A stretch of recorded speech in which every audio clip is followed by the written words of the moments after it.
అలాగే కాకరకాయ ఫ్రై కోసం ముక్కలు కట్ చేసి పెట్టాను. కూడా వేసుకోవాలి. కట్ చేసుకుని పొయ్యి మీద ఆయిల్ పెట్టి ఆయిల్ కాగినాక ఎండుమిరగాయలు, పచ్చిమిరపప్పు, ఆవాలు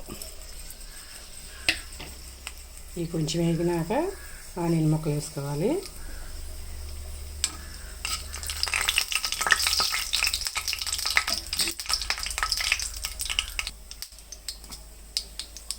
ఆనియన్ ముక్కలు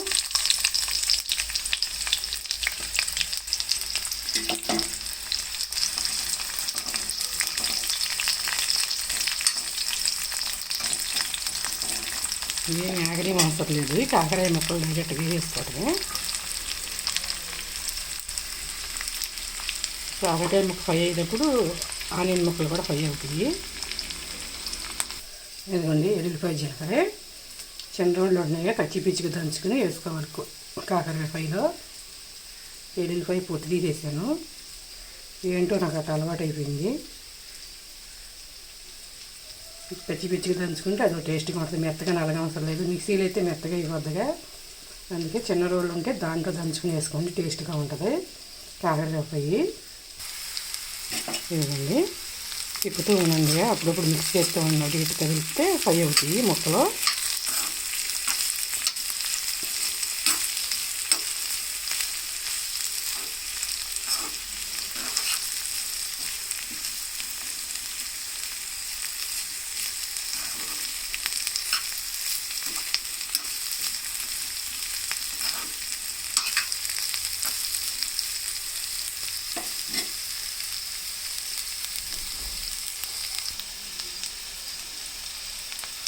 ఇలా ఉన్నప్పుడు కొంచెం ఉప్పు,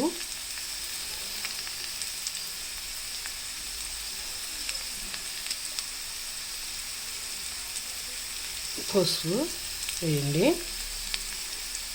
కారం కొద్దిగా వేసుకోవాలి.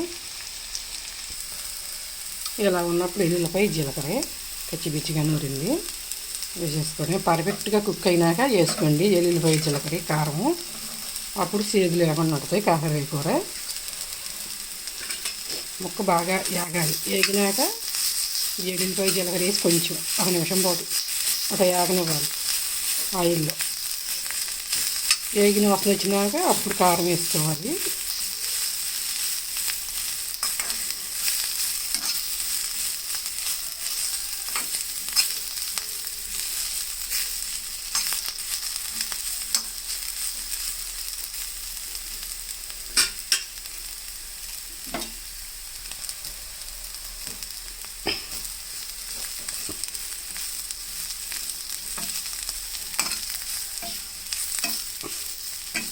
కారం వేసినాక కూడా కొంచెం కుక్ అవ్వాలి.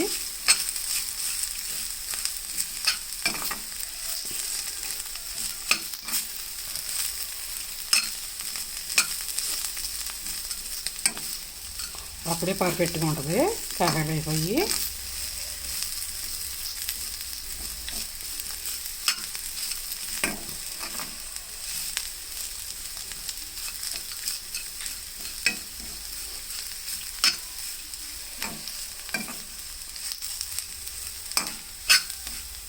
కారం అనేది ముక్కకి పట్టాలి, బాగా తిప్పాలి. అన్ని కూరలలాగా కాదు ఇది కాకరకాయ ఫ్రై. కొంచెం ఎక్కువసేపే కాకరకాయ ఫ్రైని తిప్పాలి కారం వేసినాక. అప్పుడే ముక్కకి కారం బట్టి చేదది ఏం లేకుండా చక్కగా టేస్ట్గా ఉంటుంది ముక్క.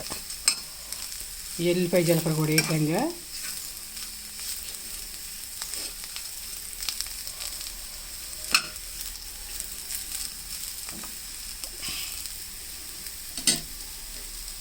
కొంచెం ఇలా ఉన్నప్పుడు స్టవ్ పెట్టేయాలి. అదిగోండి వేడి వేడి రైస్లోకి కాకరకాయ ఫ్రై. అలా వేపుకుంటేనే చేదు ఉండదు కాకరకాయ కూర. టేస్టీగా కాకరకాయ ఫ్రై.